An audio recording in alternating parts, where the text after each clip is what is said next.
నేను తెలంగాణ క్యాడర్కు చెందిన ఒక ఐపీఎస్ అధికారిని. అంతకుముందు నేను ఆంధ్రప్రదేశ్లో కూడా పనిచేయడం జరిగింది. నేను గత 3 సంవత్సరాల క్రితం అడిషనల్ డీజీపీ ర్యాంకులో స్వచ్ఛందంగా పదవి విరమణ చేసి నేను రాజకీయాల్లోకి వచ్చాను. నేను ప్రస్తుతానికి భారత రాష్ట్ర సమితిలో ఉన్నాను. అయితే ఇప్పుడు నేను మాట్లాడే మాటలన్నీ కూడా రాజకీయాలకు అతీతంగా ఒక సామాజిక సమస్య మీద నేను మాట్లాడబోతున్నాను. దయచేసి మీరందరూ కూడా ఈ వీడియోను చూడాల్సిందిగా కోరుకుంటున్నాను. మిత్రులారా, నేను ఈరోజు ఒక 2 పోలీస్ అధికారుల గురించి మాట్లాడబోతున్నాను. ఒకటి మరి ఈయన పివి సునీల్ కుమార్. ఈయన 1993 బ్యాచ్కి చెందిన ఐపీఎస్ అధికారి, ఆంధ్రప్రదేశ్ క్యాడర్. మరి ఆయన డీజీపీ ర్యాంకులో ఇంకా పదవిలోనే కొనసాగుతున్నారు. నేను ఎప్పుడు ఇతనితో పని చేయలేదు, కానీ ఇటీవల ఇతను జైలు నుంచి రిలీజ్ అయ్యారు. ఇతను విజయ్ పాల్, ఇతను నాన్ క్యాడర్ ఎస్పీగా రిటైర్ అయ్యారు.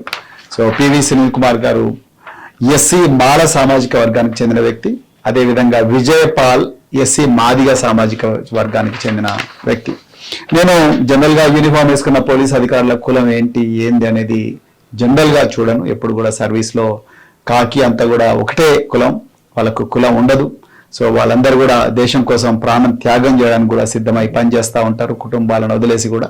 సో వాళ్ళందరంటే కూడా నాకు ఎంతో గొప్ప గౌరవం ఉంది. నేను ఎట్టి పరిస్థితుల్లో కూడా ఆ విషయంలో నేను ఎక్కడ కూడా కాంప్రమైజ్ కాను. కానీ కొన్ని విషయాలు ఇటీవల కాలంలో ఆంధ్రప్రదేశ్లో, మరి ముఖ్యంగా చంద్రబాబు నాయుడు గారు ముఖ్యమంత్రి పదవి చేపట్టిన తరువాత గత 8 నెలల నుంచి కూడా చాలా మంది పోలీస్ అధికారులను ఎందుకో మరి వారు 16 మందిని పోస్టింగులు లేకుండా ఉంచడం, అదేవిధంగా వాళ్ళందరూ కూడా ఇళ్లలో ఉండకుండా మళ్ళీ డీజీపీ కార్యాలయానికి వచ్చి ప్రతిరోజు కూడా రిజిస్టర్లో సంతకాలు పెట్టి ఉదయం వచ్చేటప్పుడు సంతకం పెట్టాలి, మళ్ళీ సాయంత్రం ఇంటికి పోయేటప్పుడు సంతకం పెట్టాలని ఒక రౌడీ షీటర్లను చూసినంత ఘోరంగా పోలీస్ స్టేషన్లలో ఆ విధంగా ఐపీఎస్ ఆఫీసర్లను చూసిన విషయం మీద కూడా నేను చాలాసార్లు కూడా నేను ట్వీట్ చేశాను.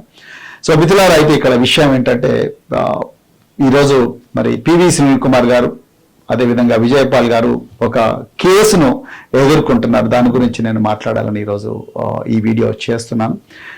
2021 సంవత్సరంలో ఇప్పుడు డిప్యూటీ స్పీకర్ ఆంధ్రప్రదేశ్గా ఉన్న రఘురామకృష్ణరాజు గారు, మరి వారు అప్పుడు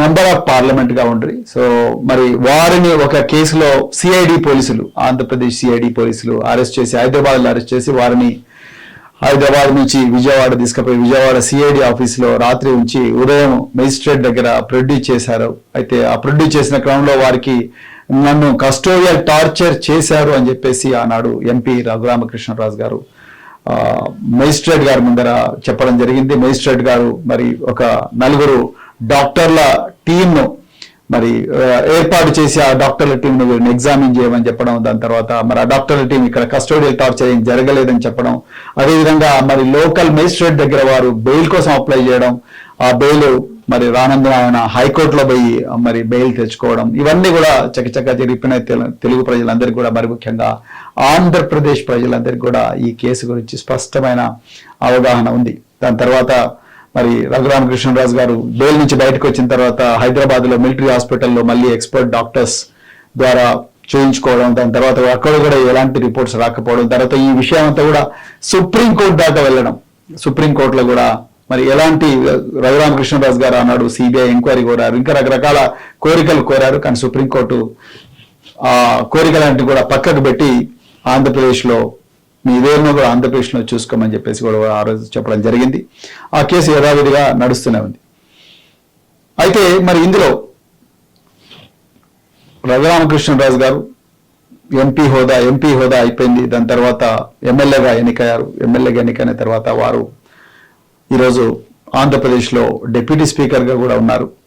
సో 2024లో 7వ నెలలో వారి మీద, అదేవిధంగా విజయపాల్ మీద, తర్వాత సీతారామాంజనేయులను ఇంకొక డీజీపీ మీద, ఈ 3 మీద కూడా ఒక కేసు బుక్ అయింది.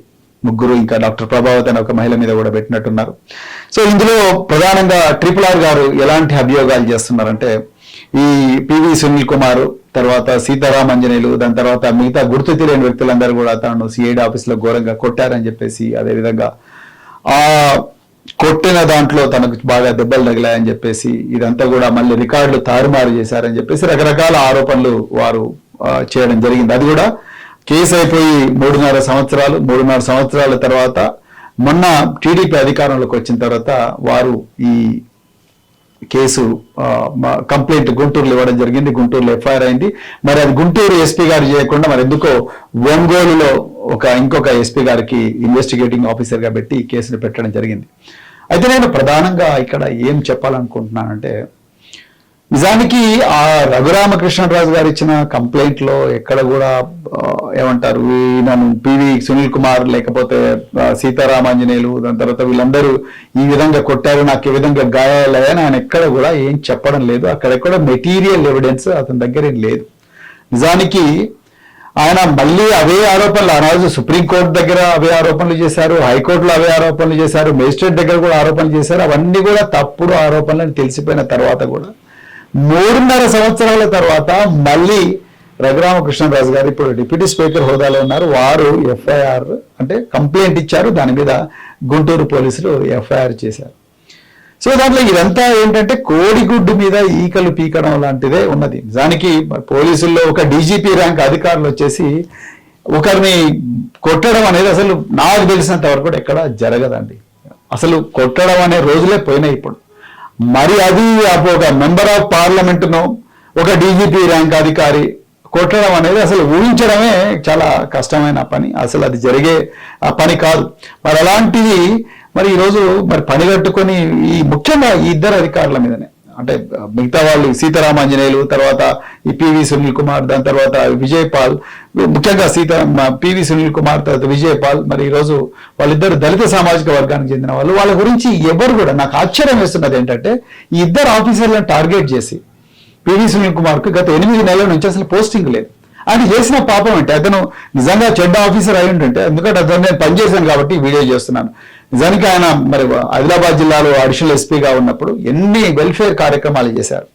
బెల్లంపల్లిలో అసలు కానిస్టేబుల్ ఉండడానికి ఇది కూడా నివాసం కూడా ఉండేది కాదు, అలాంటి ఆఫీసర్లు ఉండడానికి మరి వసతులు ఉండేవి కాదు. అలాంటిది గొప్పగా ఆనాడు ఎస్పీ అవసర్ రాజా గారితో మాట్లాడి చాలా గొప్పగా మరి సంక్షేమ కార్యక్రమాలు చేసిన మంచి ఆఫీసర్ పివి సునీల్ కుమార్ గారు.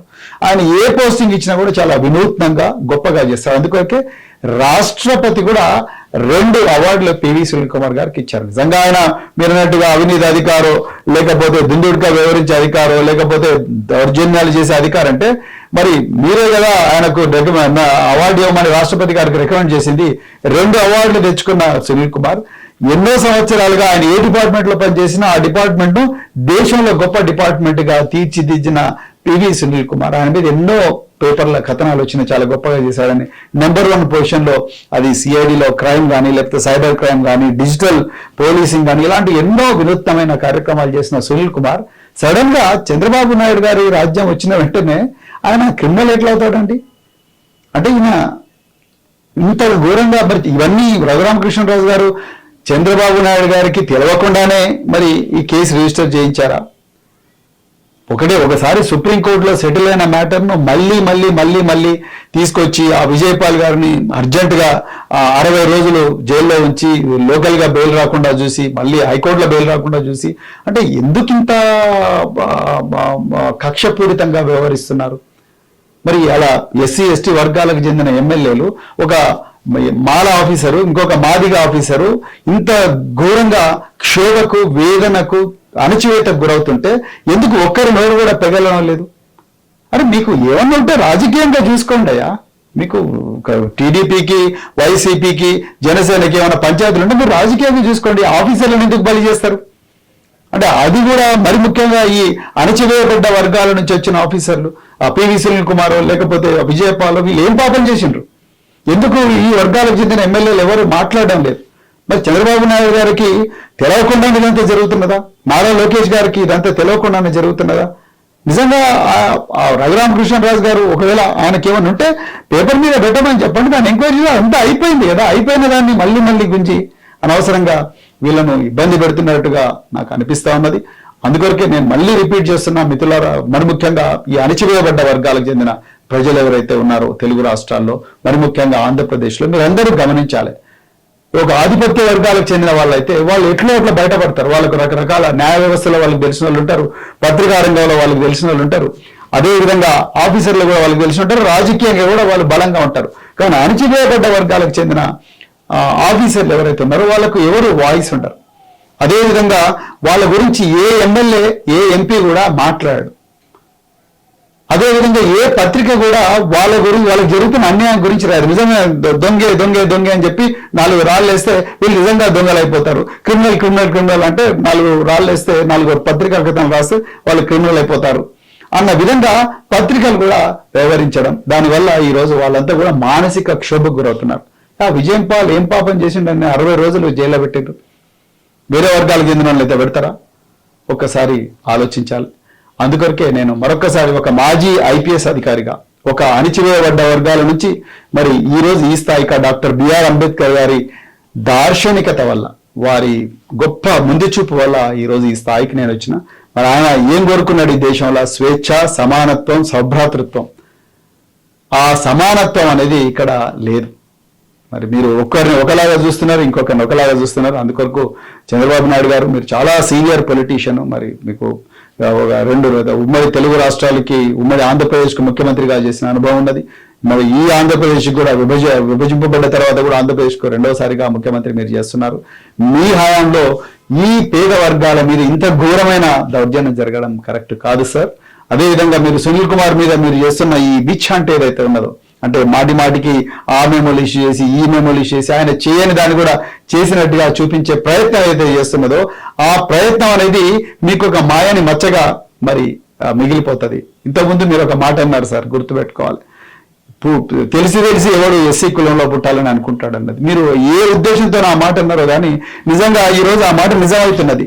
ఎస్సీ వర్గాలకు చెందిన ఆఫీసర్లే ఈ రోజు ఇంత ఘోరంగా అణచివేతకు గురవుతున్నారు. అంటే ఎవరు కూడా మళ్ళీ అమ్మో ఎస్సీలో పుడితే ఇట్లనే మనం అణచివేస్తారు. కాకి యూనిఫామ్ ఉన్నా, చేతిలో తుపాకు ఉన్నా, చేతిలో రాజ్యాంగం ఉన్నా, లేకపోతే క్యాప్ ఉన్నా, ఏదున్నా కూడా బుల్లెట్ ప్రూఫ్ కార్ ఉన్నా కూడా మన జీవితాలు మాత్రం మళ్ళీ సస్పెండ్ అయ్యి ఊర్లలో ఎట్లయితే వెలివేయబడ్డామో, ఆనాడు కారంచేడులో కానీ, చుండూరులో కానీ, పదిరికుప్పంలో కానీ, నీరుకొండలో కానీ, లక్ష్మీపేటలో కానీ ఏ విధంగా అయితే దారుణాలకు గురైనామో, ఇప్పుడు యూనిఫామ్ వేసుకొని కూడా అదే దారుణాలకు గురవుతారా బాబు. మన ఈ జీవితంలో ఈ కులంలో పుట్టొద్దన్న భావన వచ్చే విధంగా మరి మీ ప్రభుత్వం ఈ 2 ఆఫీసర్ల మీద దౌర్జన్యం చేస్తుంది. దయచేసి ఆ రఘురామకృష్ణరాజు గారికి చెప్పండి, ఈ చట్టాన్ని ఊకే వాడుకొని, వారి హోదాను వాడుకొని ఊకే పోలీసు వాళ్ళని సతాయించి ఈ కోడిగుడ్డు మీద ఈకలు పెట్టే వ్యవహారం బంద్ చేసుకోండి. ఇంకా చాలా పనులు చేయాల్సి ఉన్నది. ఆ సునీల్ కుమార్ చాలా గొప్ప ఆఫీసర్, మీకు వీలైతే అనుకో పోస్టింగ్ ఇవ్వండి, లేకపోతే ఖాళీగా ఉండండి. అంతే తప్ప రోజు కేసులు పెట్టి పత్రికా సమావేశాలు పెట్టి, అదేవిధంగా మరి ఊకే 10 మందిని 20 మందిని 30 మందిని 40 మందిని పిలిపించి అదే ఇన్వెస్టిగేషన్, అదే లేని దానికి ఇన్వెస్టిగేషన్, సుప్రీంకోర్టులో సెటిల్ అయిన మ్యాటర్ను మళ్ళీ ఇన్వెస్టిగేట్ చేయడం అలాంటివి చేయొద్దని చెప్పి కోరుకుంటూ, మరి తెలుగు రాష్ట్ర ప్రజలందరూ కూడా ఈ 2 ఆఫీసర్ల మీద ఏదైతే జరుగుతున్నదో దారుణం, ఆ దారుణాలను అడ్డుకోవాలని చెప్పేసి కోరుకుంటూ మరొకసారి అందరికీ ధన్యవాదాలు చెప్తూ జై భీమ్, జై హింద్.